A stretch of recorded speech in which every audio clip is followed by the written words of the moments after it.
Moving cities is like marrying a girl you've never met. You've got to be careful. We met a lot of people moving into the city and out of the city, and boy, do we have some good advice. Stay tuned.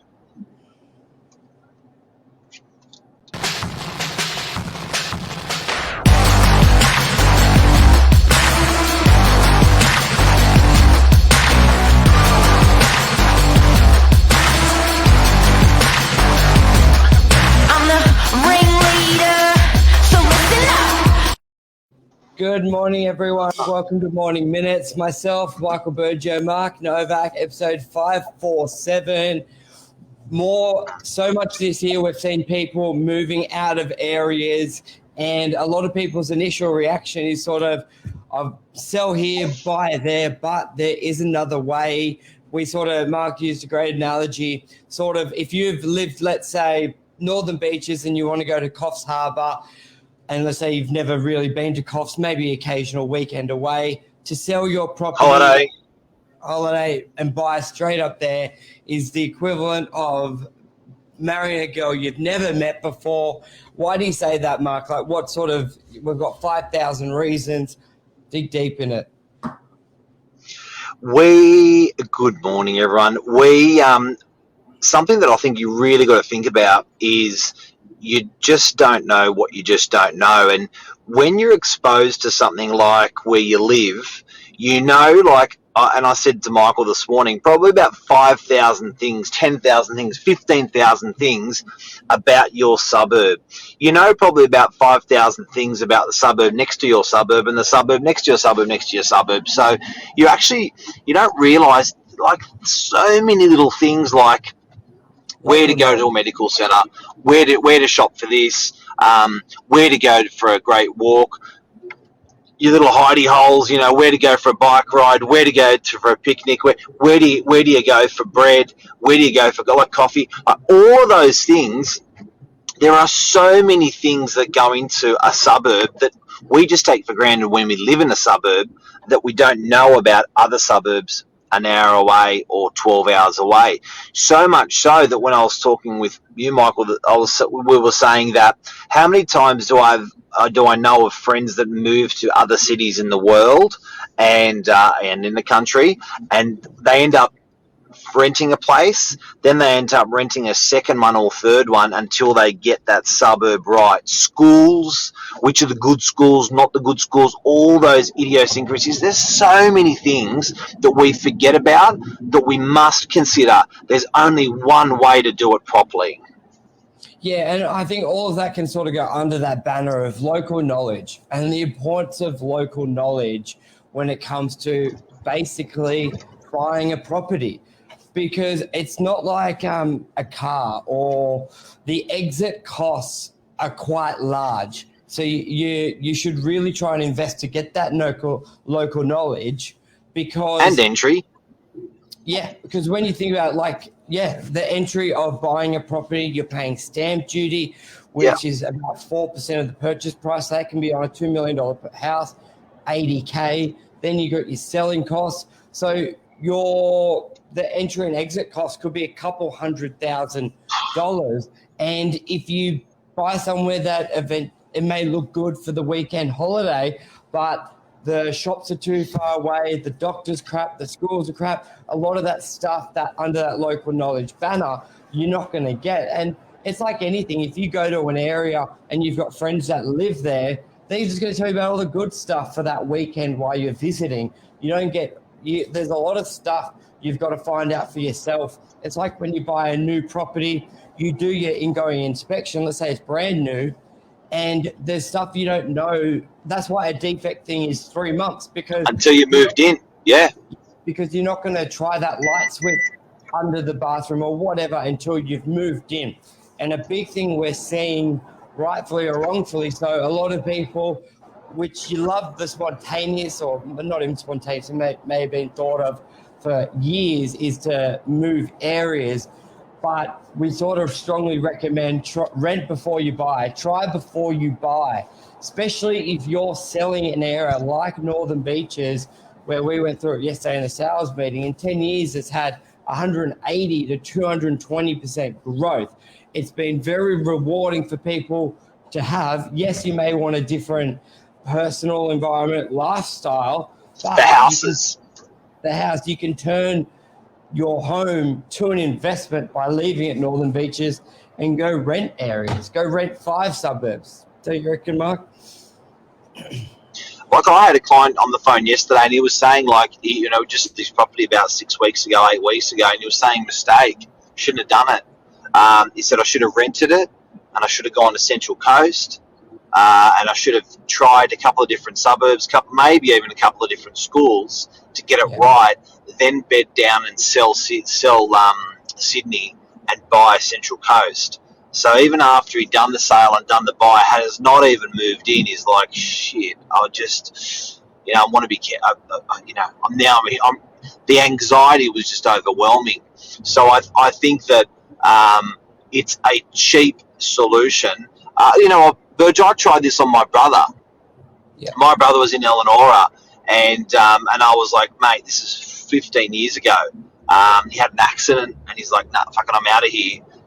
Left and went to Port Macquarie. And I was like, dude, rent this house out. It's going to perform better than what Port Macquarie did.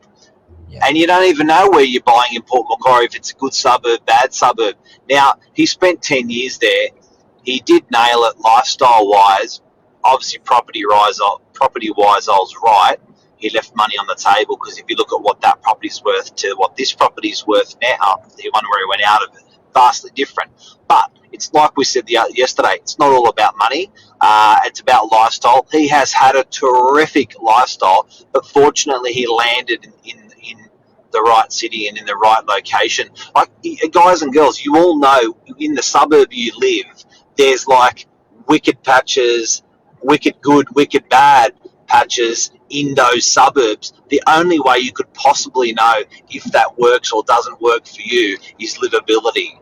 So the word for today, the tip for today is just roll your sleeves up, get in knee deep into that suburb before you put $500,000 or $1 million of your life savings into it. Yeah, and you say it's it's not about money, but you've already done the hard work. You can have both. I get it if you hadn't bought either or, but if you already own, so this one, that doesn't necessarily apply, because you can do both.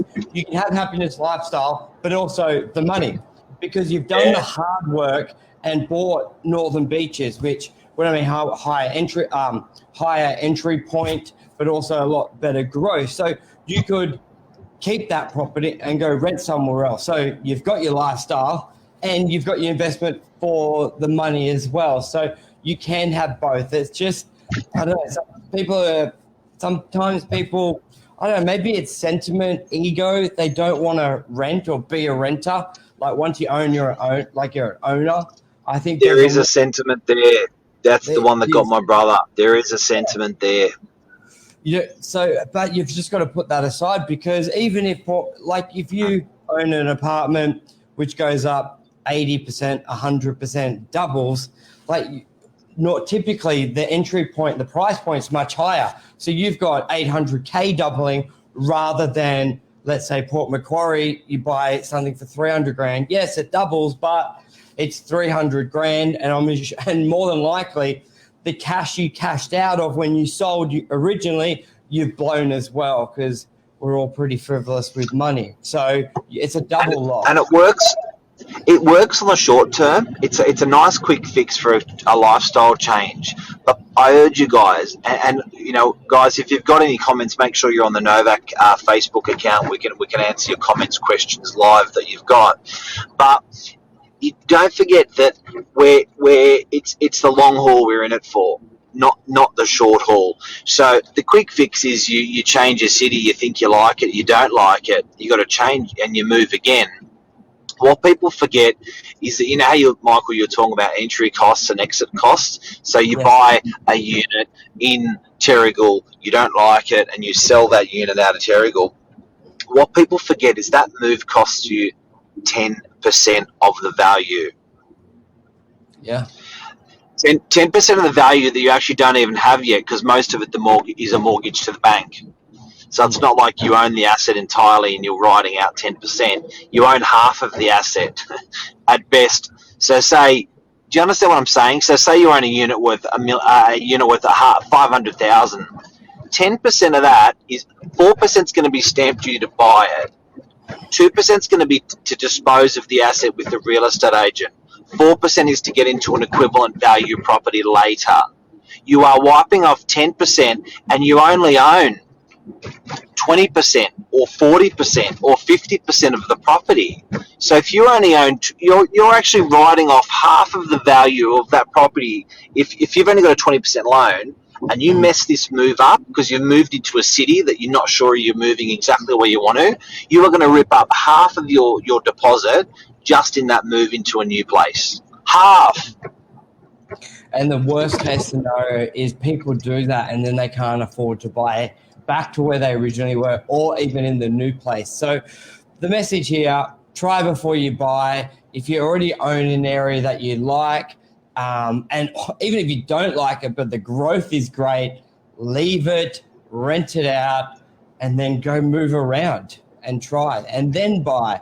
By the time you've rented for a year or two, especially if you're Northern Beaches, you may have enough. The equity could have gone up enough that you can buy leveraging it. So I think people just need to take a breath and evaluate. Don't underestimate the local knowledge. Just like we've always said, micro markets within markets, where if you're out of area, massively, yes. An apartment on one side of the street is 10% less, and you think the next one that comes up on that other side is a great buy, but you don't know that the local knowledge that it's the shit side and everything goes cheaper there, but you just come in with the blinders on and purchase it. So I think that's the main message out of today. Michelle, good morning. Great show. Thank you very much. Yeah. Anything else? And, guys, do not underestimate the 5,000 things about your suburb that you do know, and do not underestimate the 5,000 things about suburbs that you don't know where you're going to go to. I'm telling you, there are 5,000 things at least that you just take for granted of where you live, and then when you go to move, you're going to have to learn those things. So learn those things in those suburbs, cities you're going to buy before you put down your cash. That's my message. Perfect. Thanks, everyone. Bye.